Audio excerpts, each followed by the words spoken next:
everybody. Hey, everybody. How's it going? What's up? What's up? What's going on? What's up? We got Clinton back. We're here. I mean, not that that's anything to brag about. No, it's big news. C-Money's back on the show, on the wrestling show. We have the Wrestling Through the Years podcast. I'm Dan, and I'm here, or Dizzle, with my big brother Dutchie. We are the Sexy Boys. And we have Money E here. What's up? And of course, we returning to the show. Doug has been anticipating this one. We have C-Money or Clinton. What's going on? Not much. It's great to have you back. We got a fun pay-per-view to talk. Royal Rumble 2003, which is a fun Ruthless Aggression pay-per-view. It was fun to revisit and watch, and it's going to be fun to talk about today. So we'll get into that in a little bit. First, we'll start from our Worker of the Week, boys. I didn't watch too much wrestling this week, a little bit, not as much as I watched last week. Yeah, I didn't watch too much either.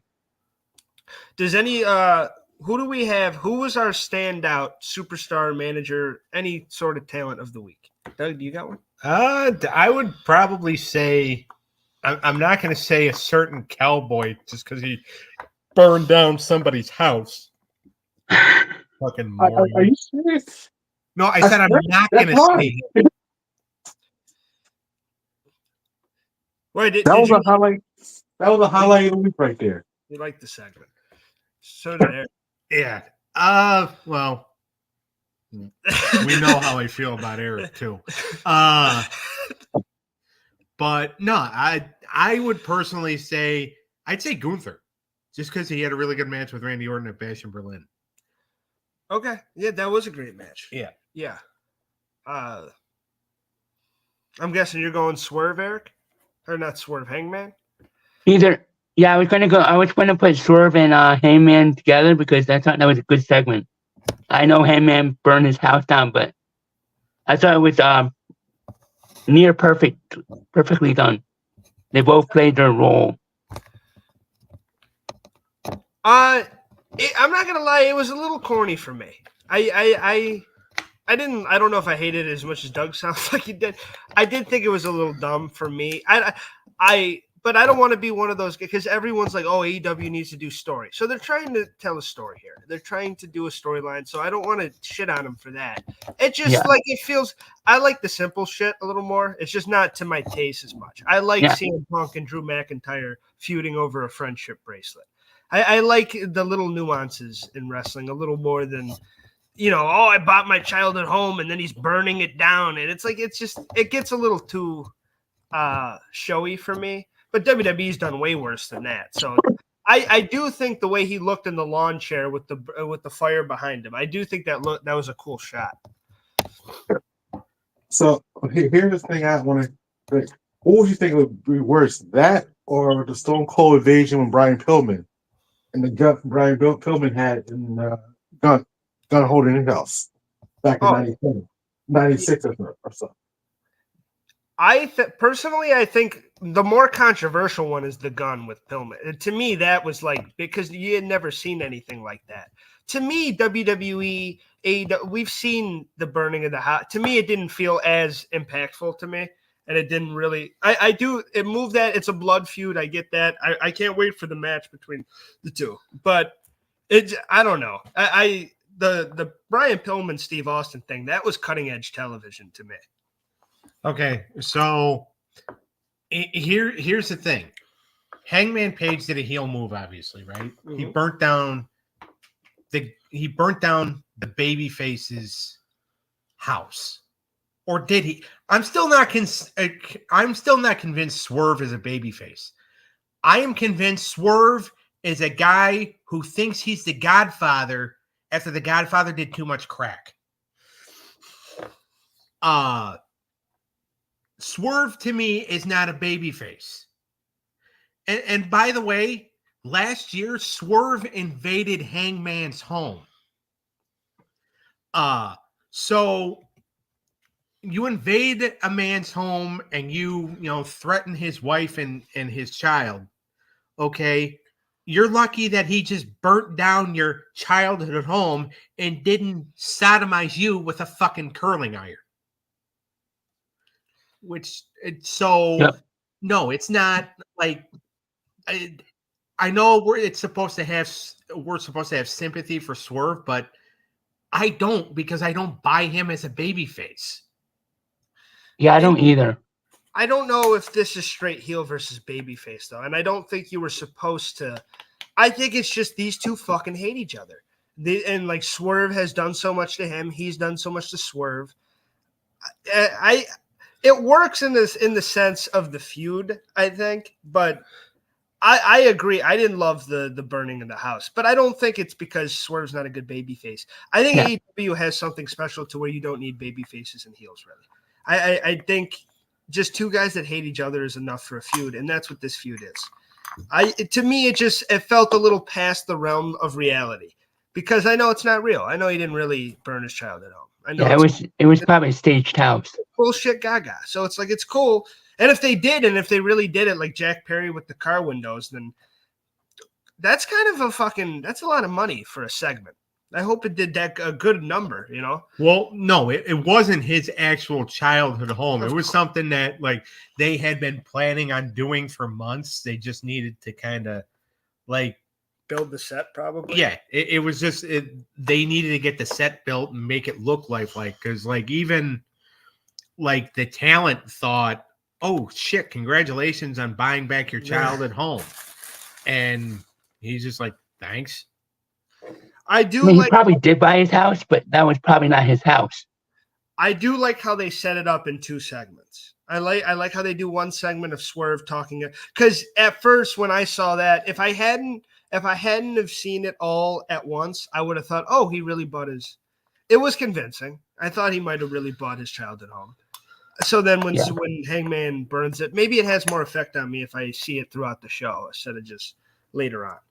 But yeah, I don't know. Clinton, do you have a specific worker of the week or? No, tell you the truth, I will say my worker was going to be that segment with Hangman and Swerve. Okay. I gotcha. Who am I going to give worker of the week to? The big W.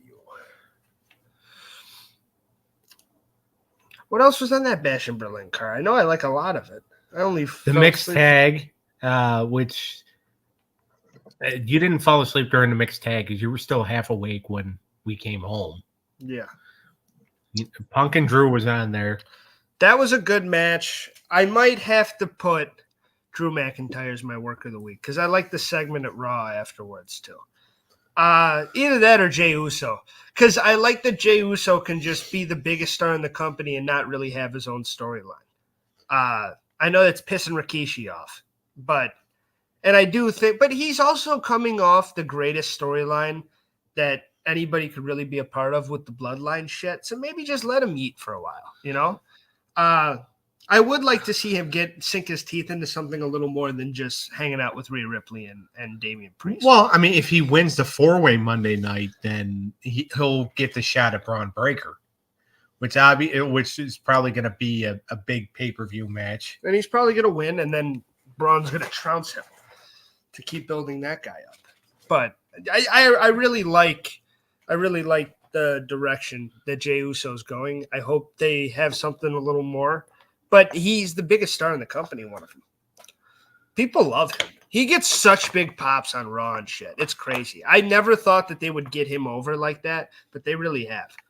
Because I always find it funny when you call somebody main event, but they're usually like the first match in. Or not that he's an opener or nothing, but main event Jey Uso ain't always in the main event, is all I'm saying.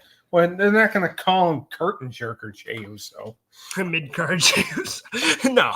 But I think he's one of the elite guys right now. And you can throw him into anything and it feels special.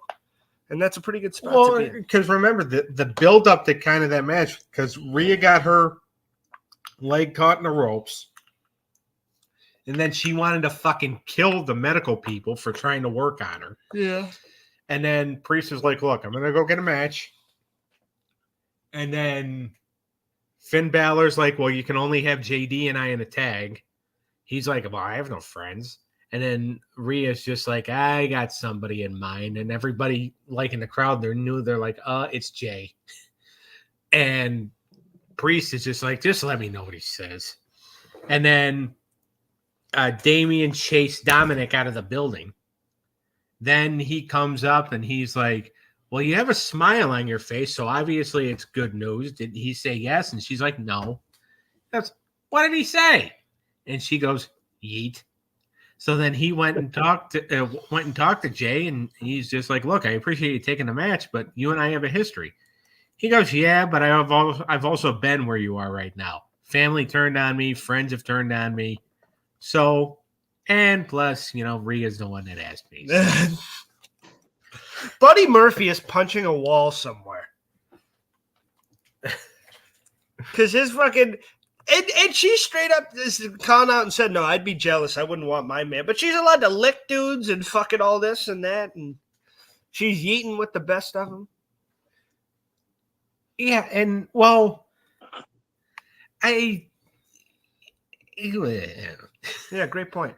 All right, let's move on to Royal Rumble 2003. Watch that be the short that you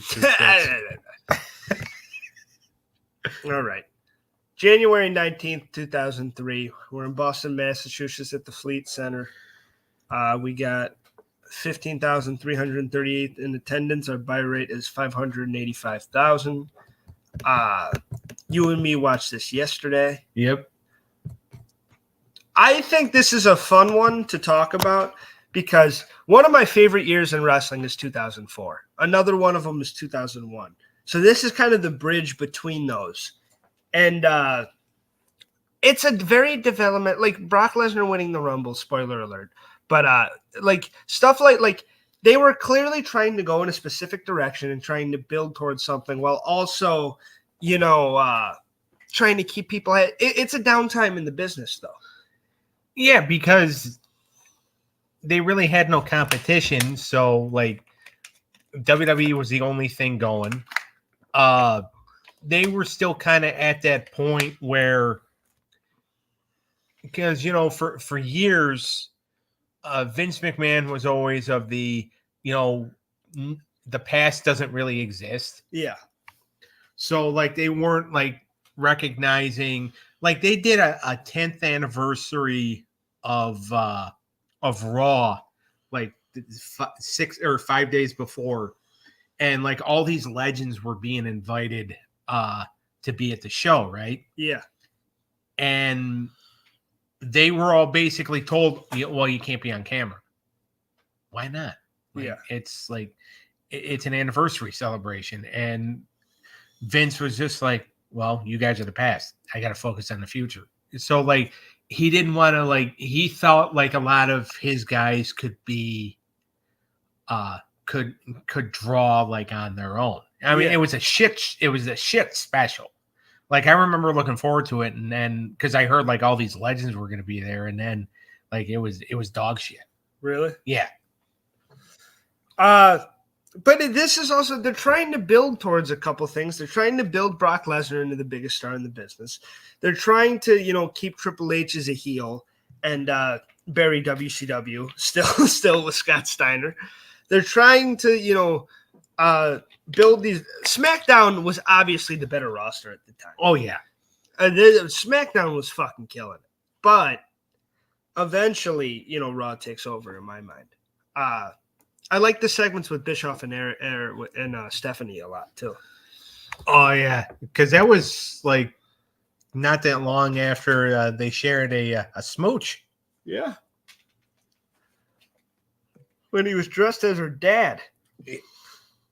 Well, tomato. Sick bastard had to have came up with that, huh? Yeah, well, I don't know if we... I guess we'll find out in a Netflix series.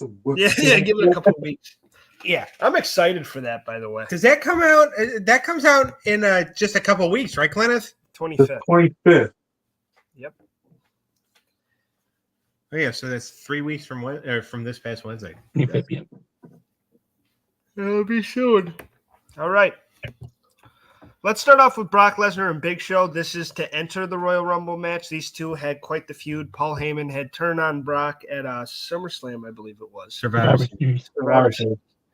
And he joined the Big Show, and now it's Brock. Brock's a babyface fighting the Big Show to get in the Rumble. What did we think of this?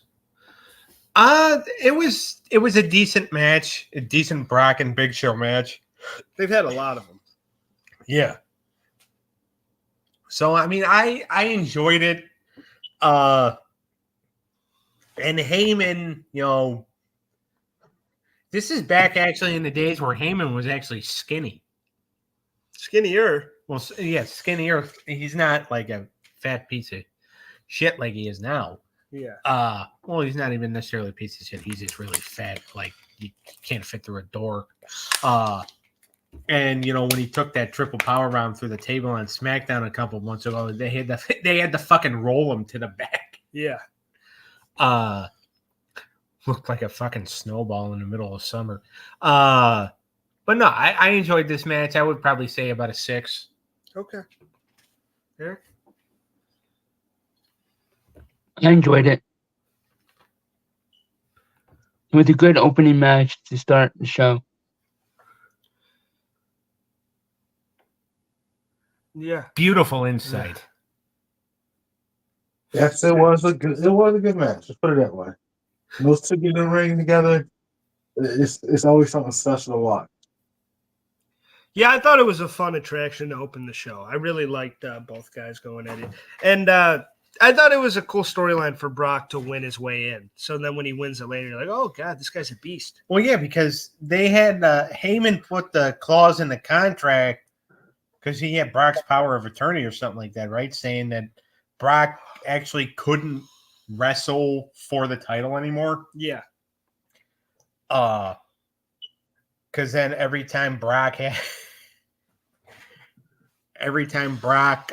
was able to earn an opportunity, Paul would go ahead and become the advocate for the guy holding the title, and then be like, "Oh no, they're not. If Brock's not getting the title shot." Yeah. No, it was a good storyline going. Yeah. And I thought it was for a 7-minute match. It was decent. I give it 6 stars as well. I give it a 6 out of 10. I'll give it a 6. All right. Next up, we have the Dudley Boys, Bubba Ray and Devon versus Lance Storm and William Regal for the World Tag Team Championships. The Dudley Boys coming off kind of failed single runs. I'm sure Bully would tell you that Hardcore Bubba was not a failed single run, but nobody remembers it, brother. I love him to death, but Hardcore Bubba ain't, in the channels of history where people love to watch it. They love to watch the Dudley Boys and Bully Ray and TNA. That's what they love to watch. And Reverend Devon, God bless him. I mean, I thought that shit was fun with Deacon Batista and all that, but they took all 3 Attitude Era tag teams that fucking built that tag team division. It was the greatest tag team division. The Dudley Boys, the Hardys, and Edge and Christian, and they fucking split them all up because WWE does that, and they all got their own runs. The other 2 teams, we get to see face off against each other in the Rumble, and we'll get to that, and that's a lot of fun. That's a cool dynamic. The Dudley Boys, their runs did not work out so well, so you put them back together. And then they're here, and what was your thoughts on Reverend Devon, Clineth? I wasn't a big fan of Reverend Devon, and I wasn't for Bubba Ray. I think Bubba Ray was more. You got a preview of what he can do single wise, and then you actually saw what he can do once he got into TNA. I think he used that experience to help improve his TNA run. Yeah. Where Devon was just more like I need my brother. Yeah, I didn't even like Devon's single run in TNA. No offense to Devon. I mean, he's great. He's one of the best tag team wrestlers of all time. But I thought Bubba made more noise with the single run. But that single run, he kind of got lost in the shuffle. Wasn't he? Didn't he end up teaming with Bradshaw at some point and stuff? And No, he teamed with Jeff for a couple matches. Jeff Hardy. Well, I mean, his most famous tag team partner during that time period was Trish. Yes. I don't remember a lot. Maybe I need to go back and watch a lot more of it. But I've seen a good amount of that time period, and I don't remember him having a huge role. I mean, he kind of not necessarily main event, but like he would do stuff with Triple H and Flair. I remember the one world title match. It was Triple H and Bubba, and like every fucking 2 minutes, Flair would jump up on the apron, Bubba would hit him, and Flair would sell it for 10 seconds and then get back out in the fucking apron. And it's just like, just fucking power bomb him through a fucking table, take him out. Although Flair, because Flair hated all that hardcore shit, Flair probably wouldn't sell it anyway. Oh, yeah. He had a couple of world title matches, Bubba did, didn't he? Because he had the one on SmackDown when he was in the Dudley Boys still. Yeah. I remember that one. And that was Triple H too, wasn't it? Kurt Angle. Oh, it was Kurt. Because Kurt was trying to get revenge for Bubba powerbombing brother Eric through not our Eric, although I'd love to see it. But just let it go. Okay? Let it go. I did let it go. That's why I'm not yelling at you right now. All right. Next match. Yeah, put Clinton through a table too. I like the tag team match. Great energy tonight. The Dudley Boys. Yeah, I thought it was a decent tag team match. It wasn't anything special for me, but I give it a 5 out of 10 probably. Yeah, it wasn't your typical Dudley Boys match. It wasn't, and like this was kind of just because Storm and Regal were kind of just like given the tag team titles, and then like, you know, obviously the Dudleys win them, but then the next night on Raw, like, because you had Val Venus or as Chief Morley and like doing like all this corrupt bullshit. Yeah. And by the way, if Val Venus is somehow listening to this, like Val, you can say all you want about fucking you know, Gunther and Sami Zayn and how they can't carry your bags and all that. Gunther would chop the shit out of you. So shut your fucking mouth. Your opinions don't fucking matter. That's from one bald guy to another. Yeah. So just keep your fucking mouth shut. I actually tried to get him barred from Facebook. Or at least like I tried to get like a post of his removed because he said something like controversial, and I'm like, I don't want to read this. So I actually reported his post, and Facebook's just like, pick another battle. Kind of like what you did to me when I tried to get Clinton fired. You're something else, dude. Yeah. This match is fine. 5 out of 10. Yeah, I'd probably give it like 5.5 just because the Dudley Boys won. I'd give it a 5 out of 10.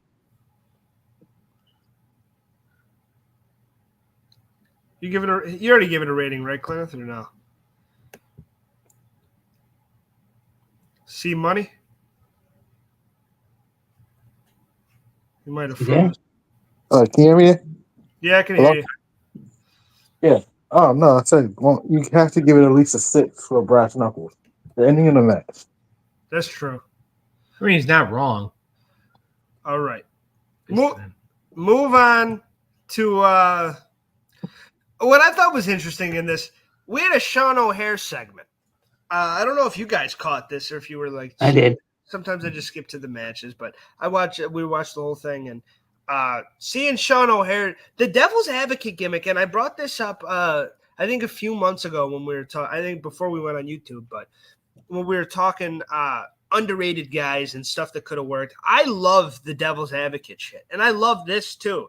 How he's like, "You gotta go to church. You're a pussy if you go to, or you're a wuss if you go to church. Like, fucking be a real man and don't believe in God." Like, it was just, it's fucked up, but it's like, even though now a lot of people took his advice and church going is at an all-time low, but no matter what your faith is, I thought that he did a great job of being that devil's advocate of like I remember him getting Brian Kendrick to run around naked when he was Spanky. I thought there was a lot more you could have done with the devil's advocate, Sean O'Hare. That should be the short. Brian Kendrick running around naked is Spanky. Yeah. Just like those words, and it could be like severely taken out of context. The thing about the devil's advocate gimmick, and like some of the stuff, because a lot of the stuff he would say in those, it wouldn't fly today. Although, like you said, like the church going, and I'll try to be careful because I know Eric still goes to church. I don't know why. I know where he's going after life, but Jesus Christ. But like, I think you've done a heel turn on this podcast. Oh yeah, big time. I think we had a double turn here. Yeah. Do you want to hug? I think you kind of turned Clinton in Eric's face. Yeah. Well, I do what I can. But as far as like the, saying, oh, you're a wuss if you go to church and all that. It's kind of one of those. It might be one of the reasons why the devil's advocate gimmick didn't work.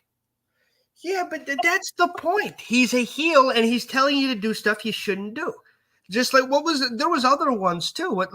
He had one about cheating on your girlfriend and stuff like that. He's like, she won't care if you do it once. That's a great average throughout the year. Didn't he have one about like a father should not be there for his kids or something? Or something like that. I don't know, but first of all, they were produced really well. Like him with a white backdrop and just him in the sleazy suit with the greasy hair, just like, I'm not telling you anything you already know. Like just kind of this scumbag. Like it was something different for the time. The fact that they said, fuck that, let's just make him Roddy Piper's henchman, it is a little disappointing to me because I thought Sean O'Hare really had something. R.I.P., by the way. But he is dead, right? Yes. R.I.P. Yep. But Sean O'Hare, to me, is one of the more even in WCW, I loved him. He's one of the more underrated talents with a great look. You think Vince would be all over him. I think they didn't really give him a fair shake. And I thought the devil's advocate, for sure, you could have kept going with that for at least another year or two. You could have got a lot out of that. You could have, like, if they hadn't brought Piper, because I think the whole thing was they just needed somebody to hang around with Piper to do, like, the majority of the wrestling.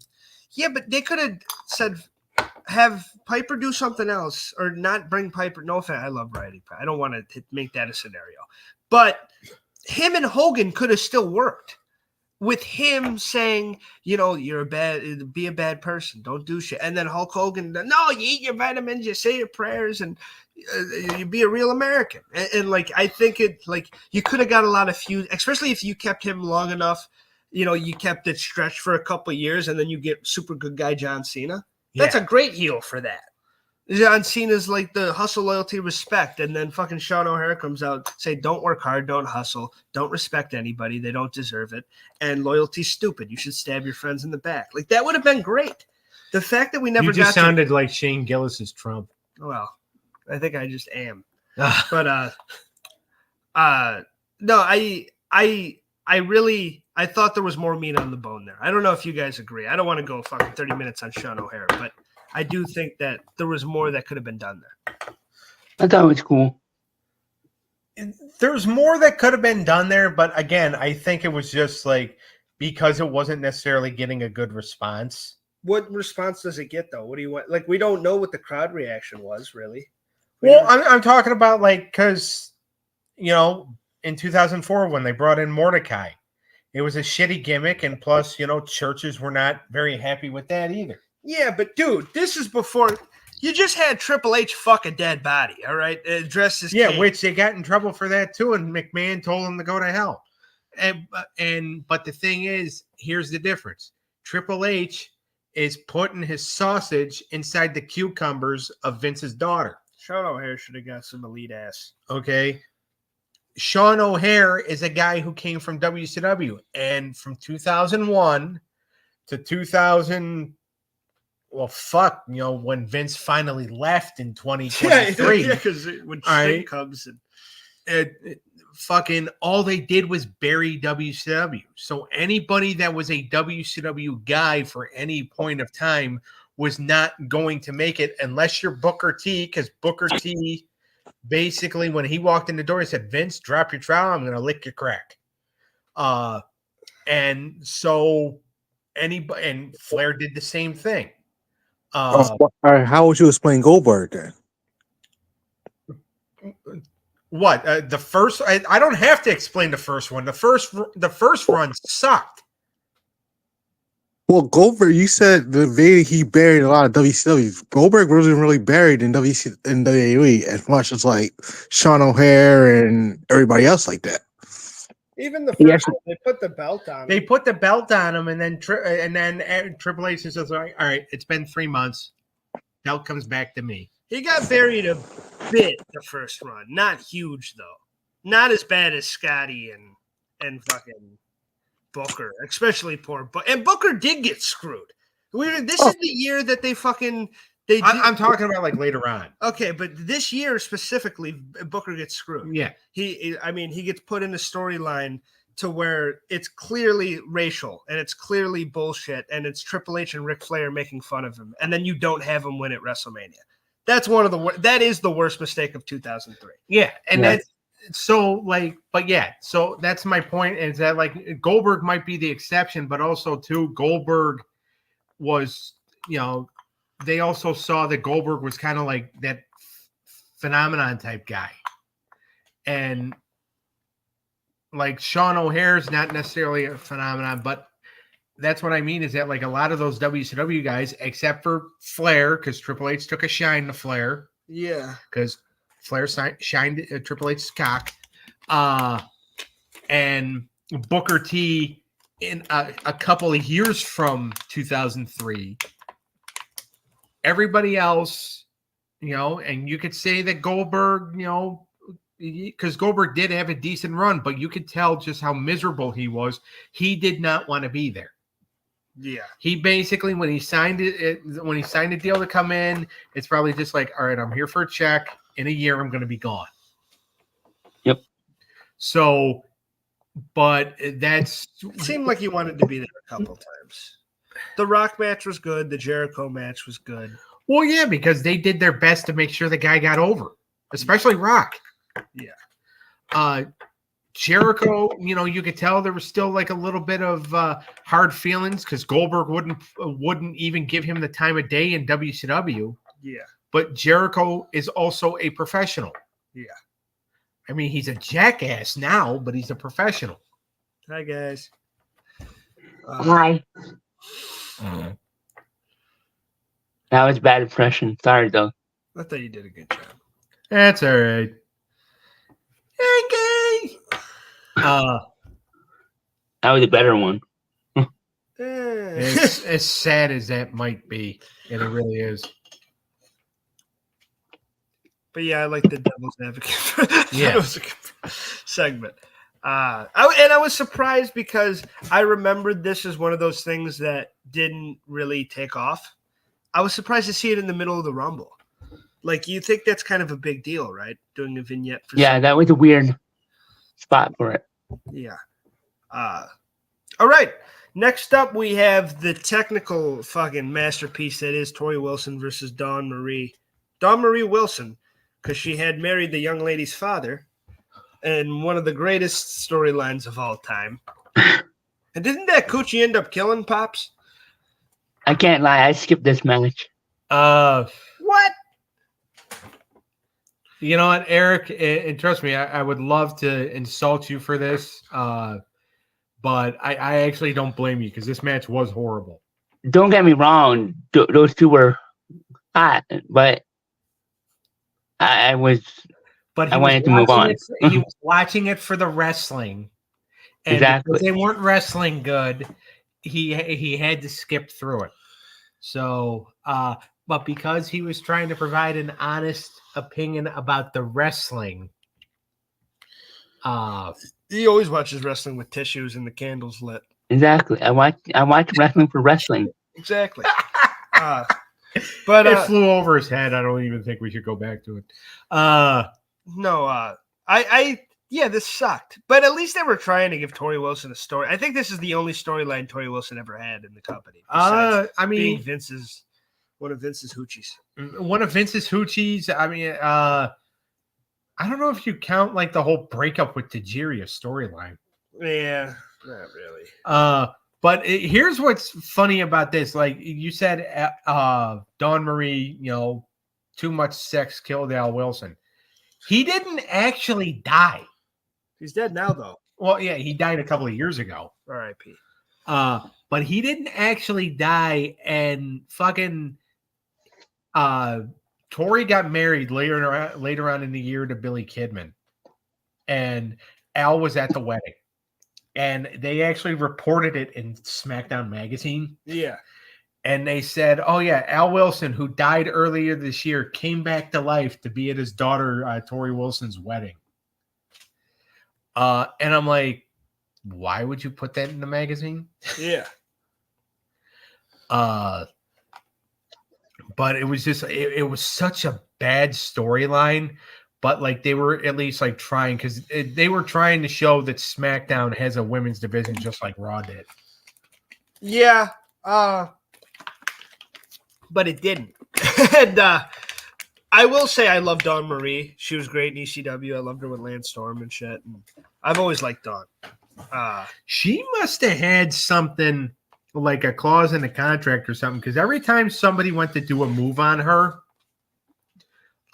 like they had to be like as safe as possible. Yeah. Like when Rhino gored her, Rhino basically just kind of just like lunged towards her with only like 5 inches away from her. Okay. So it was kind of a shitty gore. Tommy Dreamer hit the safest fucking pile driver he could. But yet, like, you have fucking, like, Jasmine St. Clair, who is a porn star and used to taking it rough, fucking take the fucking Rhino driver and almost have her fucking neck broken. But God forbid Dawn Marie can't take a gore. And Dawn Marie, I'm pretty sure, has taken about just as many dicks as Jasmine St. Clair has, especially if you work in ECW. So you're not a fan? No. Okay. Well, that was a good response to me talking her up. Eric, did you like Dawn Marie? I thought she was cute. That's the only thing I thought she was. Pigs. In the wrestling ring, I don't even remember her until I saw her last night.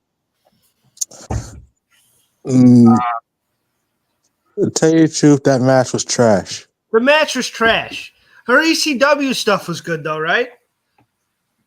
Yeah, that's of course. The ECW, this is not ECW, though. I know it's not.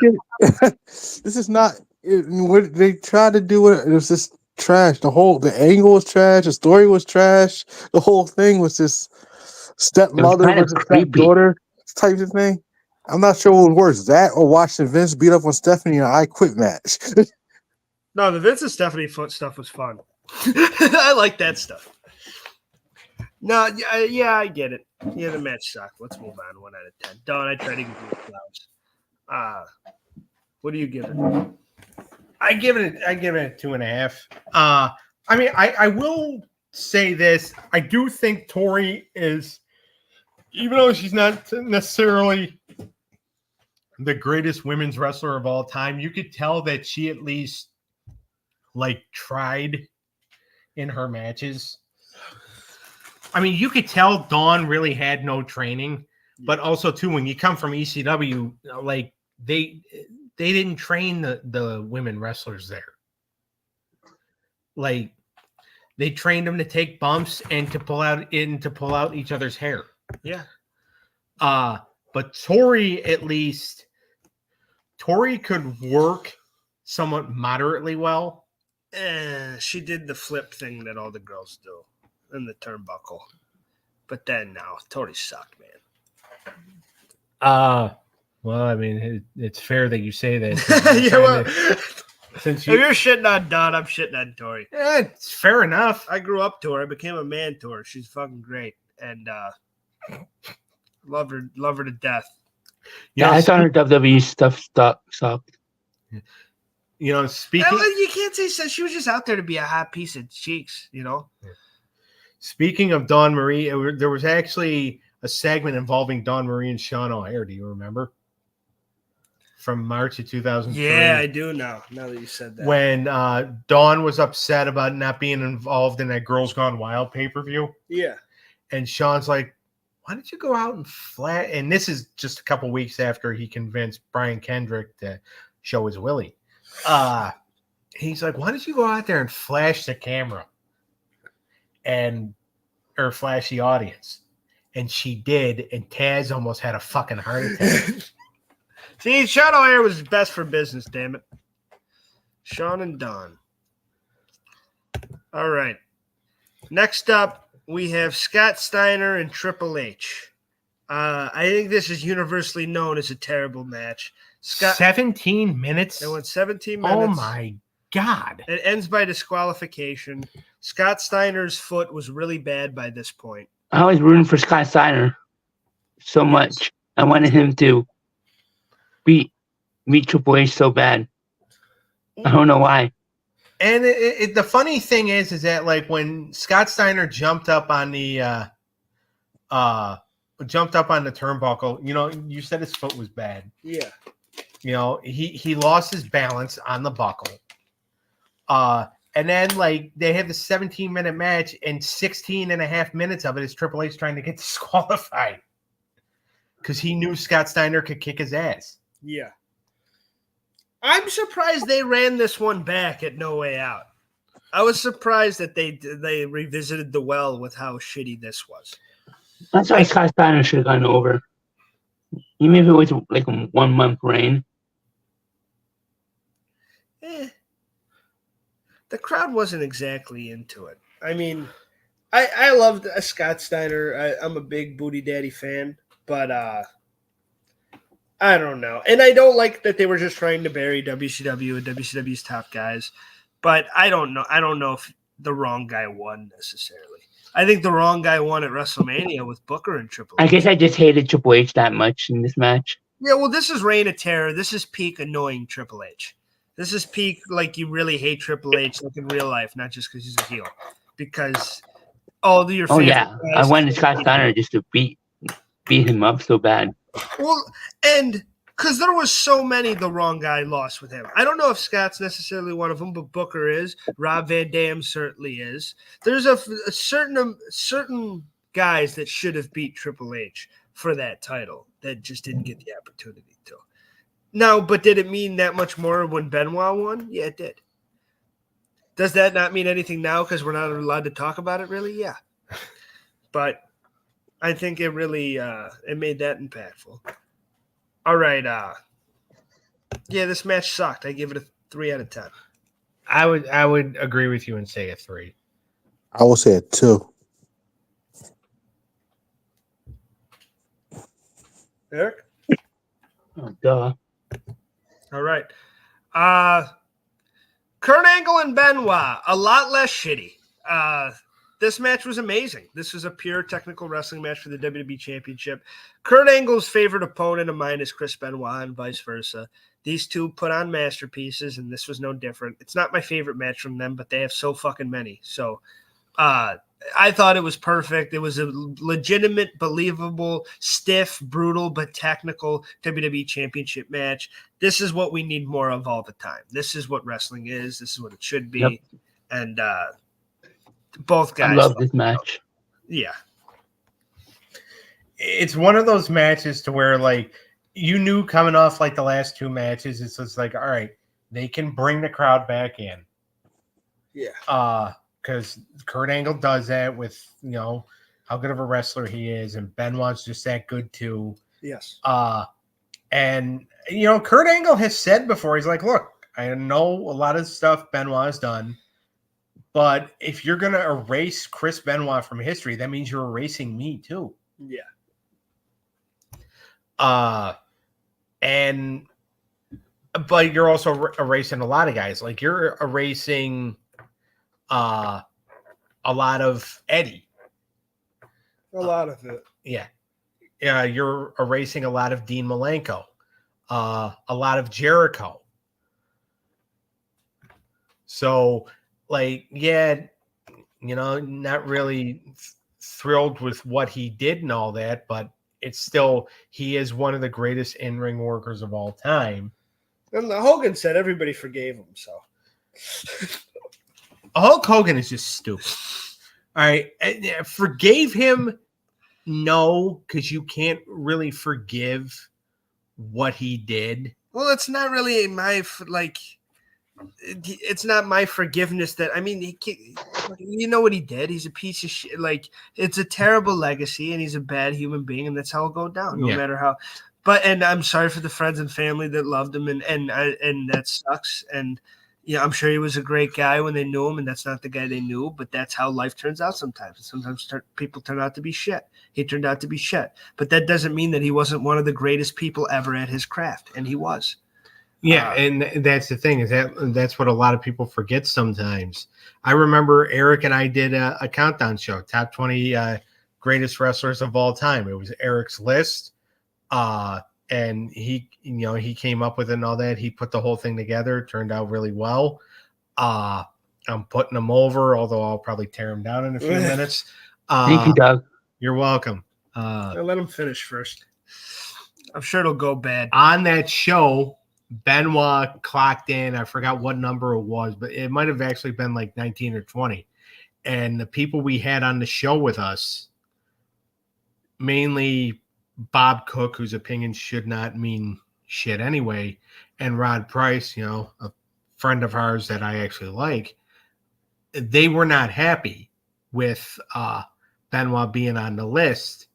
And because, Bob Cook was a friend of Nancy's, and Rod Price is just like, a lot of people aren't going to be happy with that. And it's like, well, he was still a great wrestler, and that's what we had, because this is what people voted on. Yeah. It wasn't us. It was people that voted. So people are still going to recognize how good of a talent he was. I don't want to hang out with R. Kelly. I think R. Kelly's a piece of shit. I Believe I Can Fly is still one of the best songs of all time. Yeah. The remix to Ignition is still one of the best songs. You can still acknowledge, you can still watch World War II movies and I mean, I don't think you respect what Hitler did. I think that's a little different. But you can respect the work. You can like entertainment and not like the people that made it. Look, Nickelodeon fans, if that's true, then you're not allowed to be a Nickelodeon fan after watching Quiet on Set and all that stuff. You know what I mean? You can still watch iCarly and hate Dan Schneider and those. That's what I'm saying. Sometimes some of the most creative, some of the best people at their jobs are terrible people, and that's what it is. But that doesn't mean that you can't enjoy their work. If that's what you choose. If you choose to take the stance where you don't, then okay, good for you. But this is a wrestling podcast where we acknowledge the best in wrestling. And Benoit was some of the best in wrestling. So we can't not talk about his matches. I've never talked about his personality. I've never talked about whether I liked him or not, but I'll talk about his promos and his wrestling because that's what I saw him. Well, technically, he didn't have much of a personality to begin with, if you really want to be honest. Talk about what they did in the ring. No, but he was an underrated promo because of how intense he was. Yeah. And but here's the thing about Kurt Angle too, and I'm not necessarily a big Kurt Angle fan. You're not? Well, I am, depending on who he's working with. Okay. There are some of his matches where it's just I think Kurt Angle is actually a very, his backstage segments, I think, are fucking hilarious. Yeah. Because he's very underratedly funny. Because he really is a dork. He's good at making fun of himself. Yeah. But You guys can still hear me?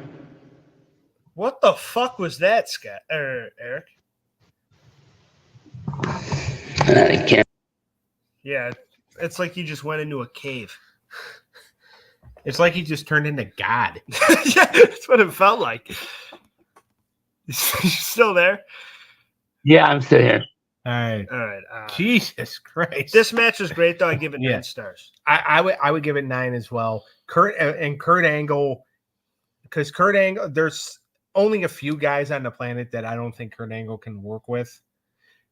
Obviously, when he's put into like a wrestling program, because a lot of people say, wrestling programs, there should be some story to it. These are two guys that tried to outdo each other by wrestling. Yeah, and that was the story. Yeah. He was good enough. All right, boys, let's get into the Rumble match.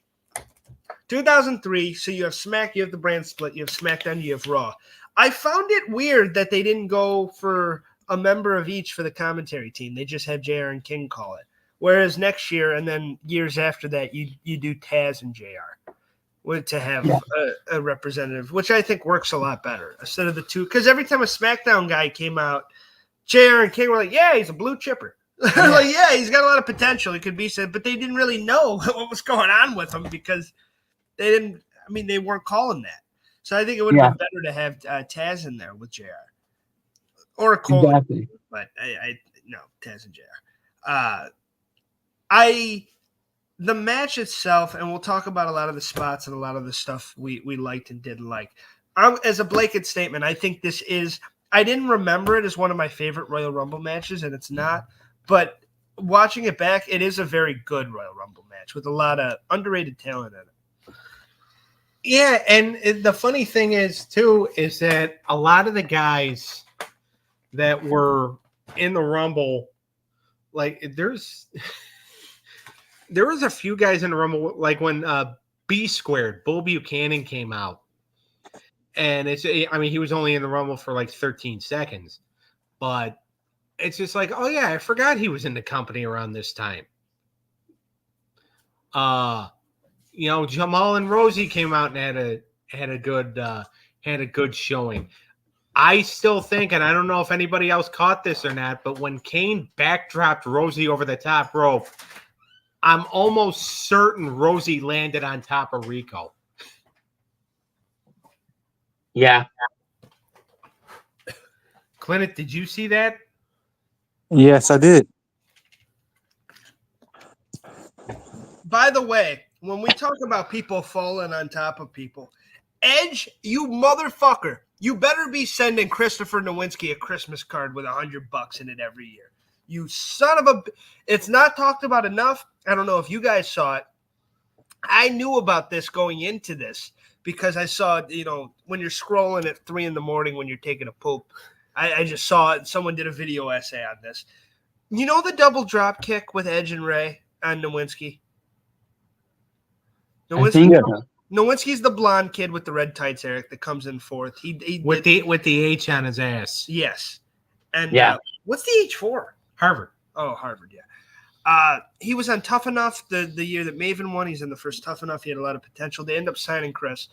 Had a lot of potential, was a good heel, a douchebag. They do this double drop kick. Ray and Edge, who were teaming on, they were friends on SmackDown at the time. They come down for this drop kick. Ray hits way too early, or Edge is way too late, no matter what it is. Ray connects perfectly. Chris drops, and then Edge falls on Chris's head and face. And and if you didn't catch it, Eric, I go back on YouTube and put Chris Nowinski and Edge and watch it because it's so brutal looking. And the dude had to quit wrestling eventually. He wrestled a handful, like a little bit more, but then he left. He got a huge concussion, and then Bubba Ray Dudley gave him another concussion like a month or two later, and he quit the business. And then he ends up researching CTE, and he's like a scientist, right, or a doctor or some shit. I don't know what the fuck he is, but he does CTE research. I think it's actually, more of a researcher, but I'm not sure. What is it? What's his official occupation? But he does something with the brain, because I remember he was talking in the Benoit Dark Side of the Ring. Well, yeah, because Benoit wanted to find out about American neuroscientist. Yeah, he's a neuroscientist. So obviously that shot to the brain really fucking got him, it pissed him off. And it got him, it lit a fire under his ass because that's what his career, he quit the business and started researching brain shit because he got a bad concussion that fucked him up because of Edge. So all I'm saying is Edge, he made a lot of money over the years. Send Nowinski some. Yeah, and you know how the business is. I'm sure he didn't blame him really. But he's even said, that changed my life, bro. It's crazy. Man. I don't know if Edge has ever really talked about it, but I don't think anybody's ever really asked him about it. Yeah. I mean, I haven't heard any. And if I'm completely wrong, if it was something else, then fuck me and I apologize. But connecting all the dots and from what I've heard, It's very much the truth. I don't remember him wearing the mask though, the face guard, until after WrestleMania. Now, he didn't really wrestle that much. I think he had maybe 1 or 2 matches, and they I think he was only working short matches. Yeah. Up until then, and then they put him in the ring with Scott Steiner. Oh God. And then he started wearing the face mask. So that might have something to do with it. Yeah, I felt bad for him because he actually had some potential. Nowinski did. He Could did. have been a good heel. He had. I remember when he first came in, he had some really good matches. Believe it or not, with Al Snow. That makes sense. Well, Al Snow taught him. Yeah, It's his boy. I think they had one that was called like a back to school match or something like that, or it was like a classroom match or whatever. And like they were basically like Nowinski had it set up like a classroom. That's pretty cool. But I really. Oh, Maven was in this too. Yeah. Another Tough Enough alum, the winner. But just by the way, a YouTube sensation nowadays. Maven's been fucking killing it. All his videos have like 500,000 views. Like crazy. I mean, and it got him noticed enough to be on Undertaker's podcast. Did he go on Taker's pod? Yeah. That's awesome. I mean, that's the stars go on Taker's podcast. Henry and Phineas Godwin, Chris Van Vliet, Tony Hinchcliffe. Well, Tony's fucking pretty big right now. No offense Well, to and Van Vliet. Tony's also like really good. I think he's really good friends with Undertaker's co-host Okay. or something like that. And like they Who, became, Tony or Van Vliet? Tony, because Van Who's Taker's co-host? I don't even know the guy's name. All I know is that Undertaker makes fun of him all the time because he wears flip flops. He's got a really southern accent. Yeah, but like there was one week that the guy couldn't make it into the podcast because he was dealing with Hurricane Debbie. Yeah. And when he came in, Undertaker's just like Undertaker looked, he goes, "Why are you wearing shoes?" Because the guy's known for wearing flip-flops all the time. Mm-hmm. And he's like, "Well, they kind of got like I drove through a bunch of sewage water." Yeah. And he's like, "Oh, so your flip-flops and your feet were covered in shit." Or no, Undertaker didn't say shit. He said they were covered in poo water. And he's like, pretty much, yeah. He goes, "You're never wearing flip-flops on this show again." Undertaker's been funny post Undertaker, like now that he's doing podcasts and stuff. I do like Undertaker as Mark Calloway just out there talking.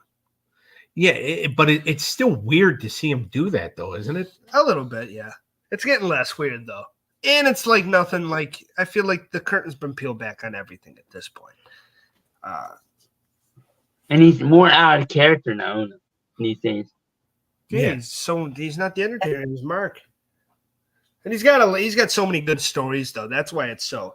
Because he had the most knowledge and like he knew, like if there's anybody I want to pick their brain about the business, he's one of those guys. Yep. So, all right, and he was a big part of this Rumble too, right, Doug? Yeah, he made his return after being out for a couple months. He had left. They wrote him out after the attack from Big Show, but that's because his wife at the time, Sarah, was giving birth to a daughter. Okay. So he wanted to be home for that. So they gave him a couple months off, and then he was going to return at the Rumble. But no, this Rumble, like, even though there's not necessarily a lot of guys in there, it's like, oh, well, you think they would win. Where a lot of these guys ended up, like, a couple of years down the line. Yeah. You know, like a Guerrero, like Jericho, Booker, fucking, Jamal of 3 Minute Warning, he would become Umaga. Yeah.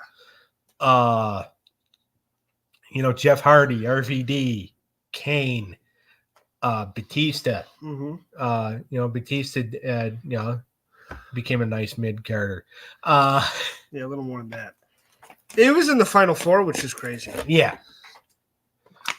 but it was it was just nice to see because again, this is kind of like an underrated crop of guys. Yeah, and it was fun seeing them all in the mix. Bill DeMott.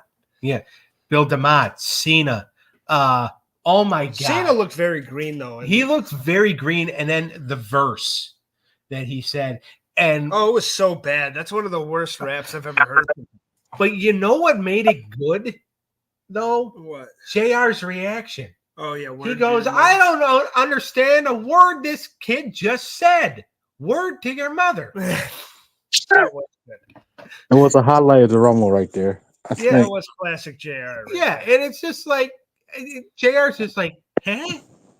Like, how do you think he feels every time he hears the Acclaim rap on AEW? He's just like, what? Yeah.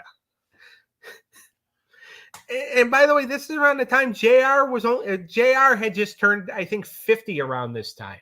Oh, like 50 or 51. So he's still like not necessarily young, but he's still kind of in with like all the lingo or whatever. Yeah. But Cena cutting all these bars, and JR's just like, huh? Yeah. It was good stuff. Yeah. Yes, it was. As far who did we think were the front? If Brock Lesnar wasn't going to win, a Booker T comes to mind for me because he ends up challenging Triple H at WrestleMania that year.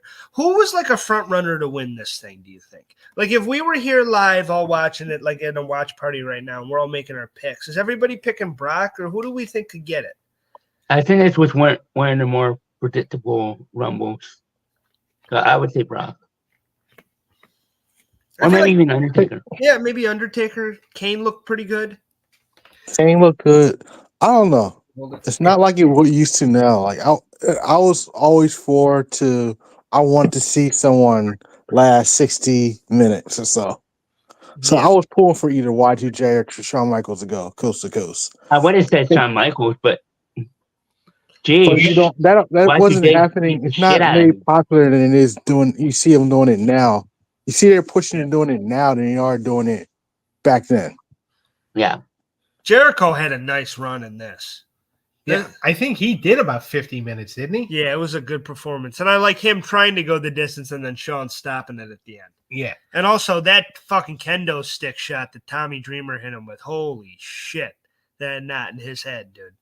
They finally, and he goes, wow, when he hits him too. Like he like audibly, like, what the fuck was that? Like, yeah.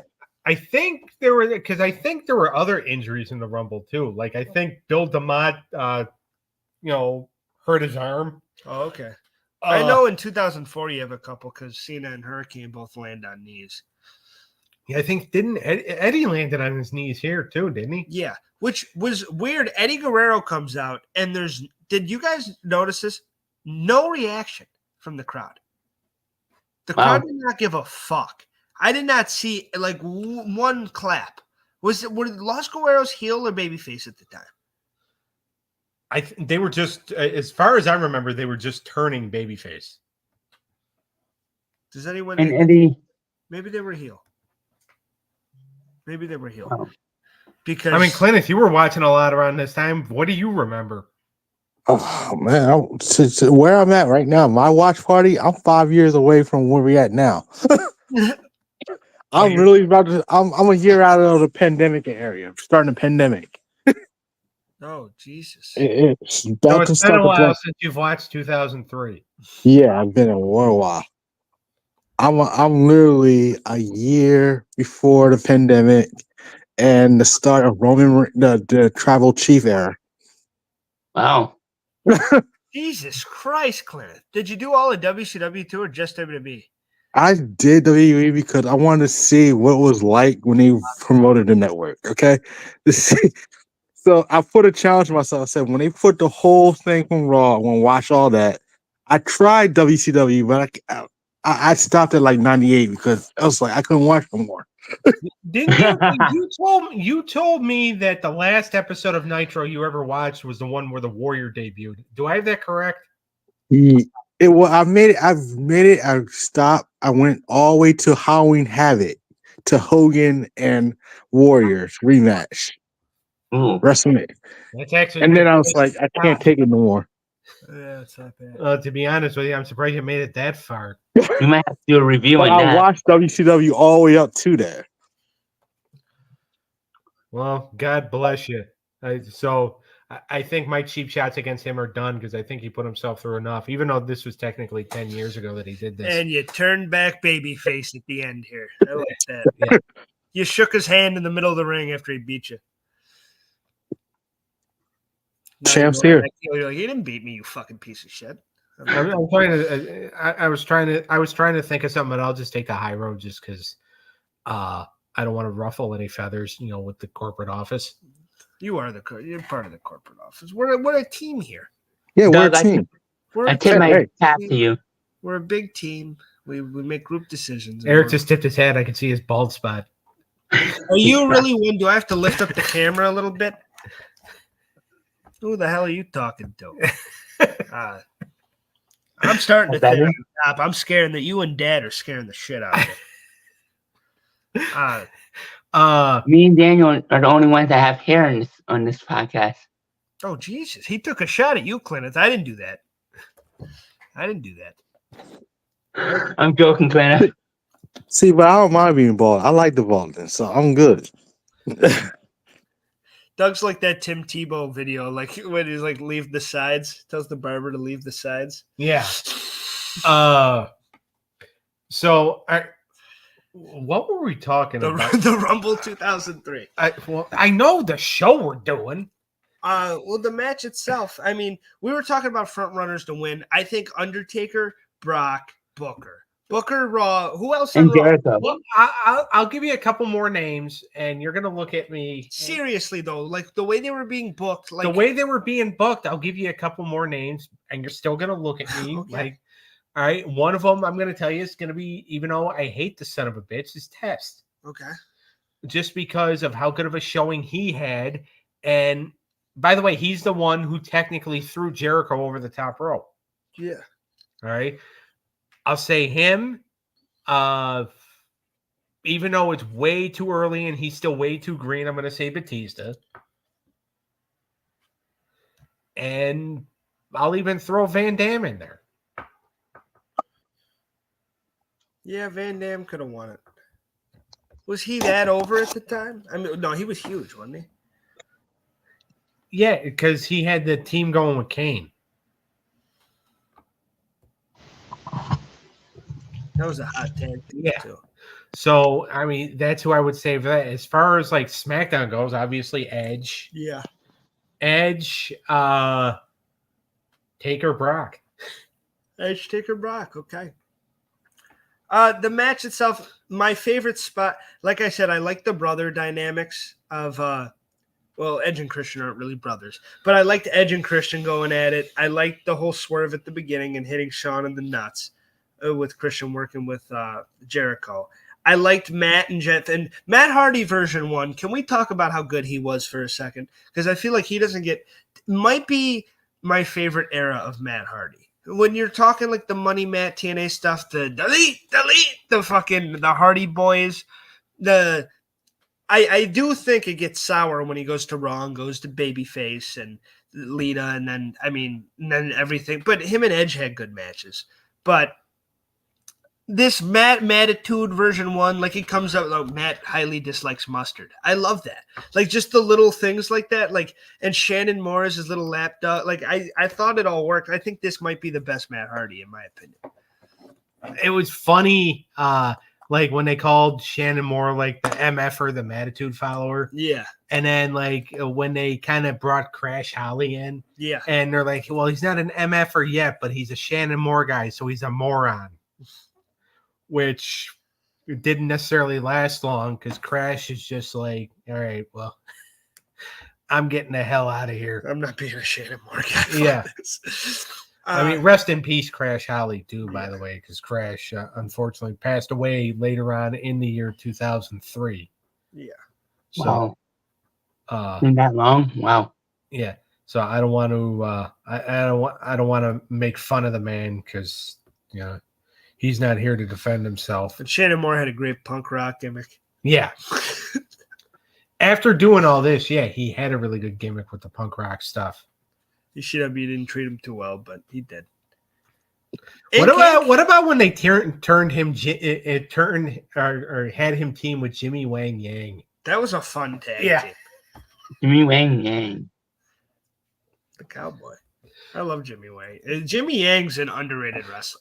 What's funny to me is if you go back and it's a episode of SmackDown in the beginning of 2008, and or not SmackDown, ECW, and might have been like the first ECW of the year. Yeah. And the opening match was Miz, Morrison, and Layla versus Kelly, Shannon Moore, and Jimmy Wang Yang. Who won? Shannon Moore and Jimmy Wang Yang, because they were setting them up to get a tag title match against. Clinton said, "Fuck you." They were setting them up to get a tag title match against Morrison and Miz, and I just gave Clinton a compliment. What the fuck? It's turning heel. Yeah. All right, we are gonna get out of here soon. He's back. All right. Lost. It said it's all lost for some strange reason. You're back. Yeah, I don't know what happened. You're good. What's your final thoughts on the Rumble match, Clint? What was some of your favorite stuff? I like the beginning. And tell you the truth, this is not one of my favorite Royal Rumbles, to tell you the truth, of all times. It really wasn't. But I did like the beginning with Shawn Michaels and Jericho, because that really amped out their personal beef they had with each other. Jericho claiming to be the next Shawn Michaels and how he's better. Shawn Michaels coming after 4 years of retirement. So you had that storyline, the big storyline, Taker coming back. Brock Lesnar proving that he can win without Paul Heyman, I think was the biggest thing out there. Because if you think about it, Paul Heyman was the man that introduced us to Brock Lesnar. Brock Lesnar had a lot of success with Paul Heyman in his corner. Now he doesn't. And you wonder, can Brock Lesnar be this superstar without his ace in the hole? Exactly. 100%. 100%. Eric, you got this. What's your favorite moment? I like the Jericho and Shawn Michaels stuff. Obviously, that was probably the best of the beginning of the Rumble, and then Brock winning. I thought Brock winning was the right move at the time because they wanted to make him a big star.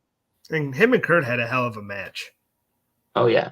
It gets marred down by a shooting star press, but it was a great match. That WrestleMania 19 main event was very good. Their rivalry was looking at pretty much was fun because they were good friends and then they became bitter enemies. Yeah, I thought it was very good. And I do like this Rumble. I think it represents a lot because you get young versions of all the greatest this is a Hall of Fame class almost. You have Jeff Hardy, Matt Hardy, Edge, Christian, Jericho, Shawn Michaels, Kane, Undertaker, John Cena, Brock Lesnar. Like you had fucking heavy hitters in this thing. Maven. You had some of the biggest stars. No Randy yet, right? He wasn't there. Remember. No, he hadn't been cleared yet to wrestle. He would become part of Evolution the next night, but yeah. I forgot if he was on. If I didn't see him or not. Randy starts in 2002, right? He's very green and he's doing matches on SmackDown with Bob Holly, right? Yeah. Okay. All right. Final thoughts on the Rumble as a whole, because I would give the match, honestly, I agree with you guys. It's not my favorite match in history. It's probably somewhere in the middle if I did a tier list or a ranking. I don't hate this match. I think it's a lot of fun. I think there's some good moments in there, and like I said, it's got an all-star crop of guys. Even though they're at different levels in their career, they're not quite what they are going to be. But it's still fun seeing all of these guys mix it up, and a nice Brock win. The Undertaker Kane stuff at the end with fucking didn't Undertaker get rid of Kane? Yeah, and Kane actually got a concussion in the match, by the way. Oh, that sucks. but Kane's always a Royal Rumble. Thanks to Brock. Kane's always a Royal Rumble stalwart. He's great in these, and Jericho's the best at skinning the cat. Yeah, I give it a 9 or no 9. I give it a 7 out of 10, 7.5. Are we doing the match or the pay-per-view? The match. So the match, I'm actually going to give an 8, just because there was a lot of I liked a lot of the low-key stuff. Yeah. Tajiri coming out. I've always been a sucker for Tajiri. Me too. Love Tajiri. Think he's fantastic.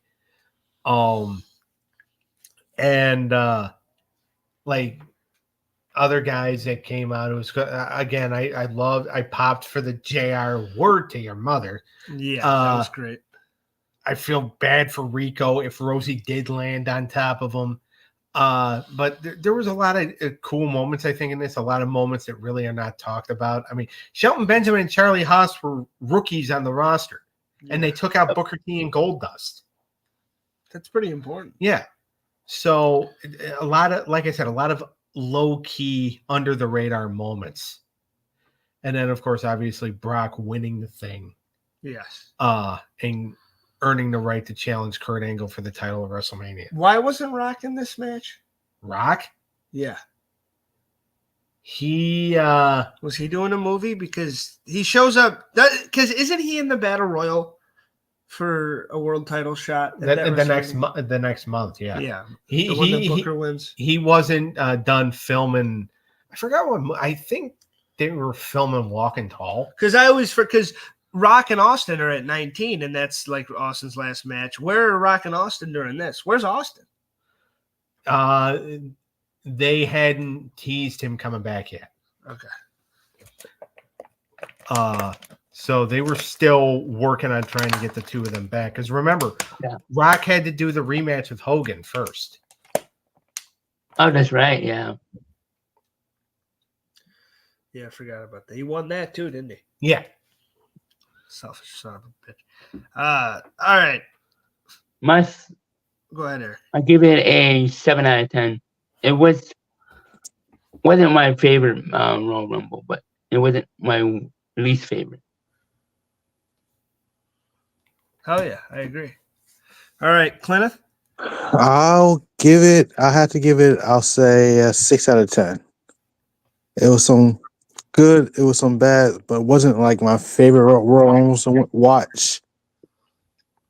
But the Kurt Angle, Benoit classic banger right there. Yeah, the tag team titles, that was good, and the Big Show Brock opening the show was good as well. Yeah, definitely. All right. Final thoughts on the show, and then we'll get out of here. I think we're all tired after a long work week. All right. I will say that the show itself, not a great undercard. The only thing that you don't need to skip is Angle and Benoit. Yeah. Angle and Benoit is appointment viewing. I think you should watch that if you're going to watch this card. But everything else is kind of sloggy and not that great.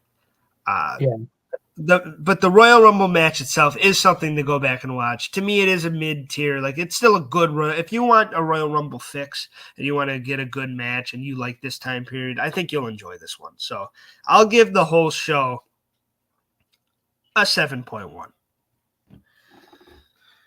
So I'm going to give the whole show just a 7. Yeah.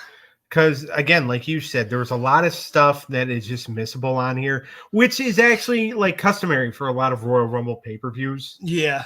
There's not always great undercards. Sometimes there's stacked ones, though. Yeah. I can think of one off the top of my head that is completely stacked, and that's 2001. Yeah. I think the next year is, too, though. I know you think the matches are too short, but 2004, you have the end of Chavo and Eddie. You have the Great Last Man Standing with Shawn and Triple H. Yep. And you have a pretty fun tables match with the Dudley Boys and Evolution. I thought that undercard was really good. Yeah, it was. Again, the only thing I didn't like about that was how short they were. But, you get what you get. But this show had a really good Rumble. They kind of like Benoit and Angle, and then the Rumble kind of really like built it up. Yeah. After it kind of stalled a little bit. And it's no fault. Like the Dudley Boys and Regal and Storm, like they tried. Brock and Big Show was fine for what it was. You just had two stinkers. Yeah. And which happens. Not everything is going to be good. Exactly. You want it to be. 100%. My final thoughts are I give it probably a 6.5 out of 10. It wasn't the greatest Rumble, but I think the undercard took it down a notch. Yeah, 100%. It did. All right, Clenneth, what do you got? Send us home. All right, I gave my thoughts on it. I thought it was. I gave it a 6.5. Yeah, he did. Oh, he already gave us a yeah. Yeah. On the whole show? Okay. Yeah. When you asked him to give his final thoughts on the Rumble match itself, he gave his thoughts on the entire show. Right. I thought it was a good show. I would watch it again, but there's definitely better Royal Rumbles out there. Like I said, 2004 is one of my favorites. 2001 I think is probably the best. But did we do 2004? I think we did. I think we did. I'm pretty sure we did. Yeah. We could always go back. What are we doing next week, Eric? It's your decision. We're doing that. We're finally doing the go home anniversary return to our USA Network Raw. We're gonna do that homecoming finally. Yeah. All right. So you can look forward to that, Clenneth. Are we looking forward to seeing you next week, or are you back on hiatus? I'm back on hiatus. Well, we'll be back like October 4th. All right. We're gonna do Bad Blood. Oh yeah, that's right. We are gonna do that. The weekend, October 4th. That's gonna be Bad Blood that weekend, and it was actually Clinton's idea. Yes. Eric then tried to take credit for it, but yeah. Clenneth is slowly becoming the Roman Reigns of this podcast. He just shows up and then it's important. I mean, pretty much. Once a month. I mean, he Superman punched my football team. That was pretty good. Yeah. All right. We'll see everybody next time. Don't forget tomorrow when Tunes combine, we got a big one, Eric and I. Yes, and then the Bro Down on Sunday with me and Bob, and Stabcast with me and Mindy. Keep checking out all our stuff. And Hard Hit, is it still Hard Hits or is it something else now? What's your It's just sport? an unscripted sports show. Unscripted sports show. Eric, his brother, and Clenneth. And I don't think Clenneth's on this week, but they've had some really good shows, really great takes, specifically about Buffalo. Some of the greatest takes you've ever heard. You never know. So check into that and check everything else we got going on here. And, of course, the Wrestling Through the Years YouTube channel and Facebook. We'll see everybody there. And Don't forget the Stabcast. I said the Stabcast earlier. Don't send Mindy after me. I already said it. Sorry. You guys enjoy the Sorry, last Daniel. SmackDown of Fox tonight? Oh, Aren't you watching the football game instead? I got I got football games on my laptop. I got SmackDown on TV, and I got Collision. Wait, you have SmackDown on TV and not the Eagles game on TV.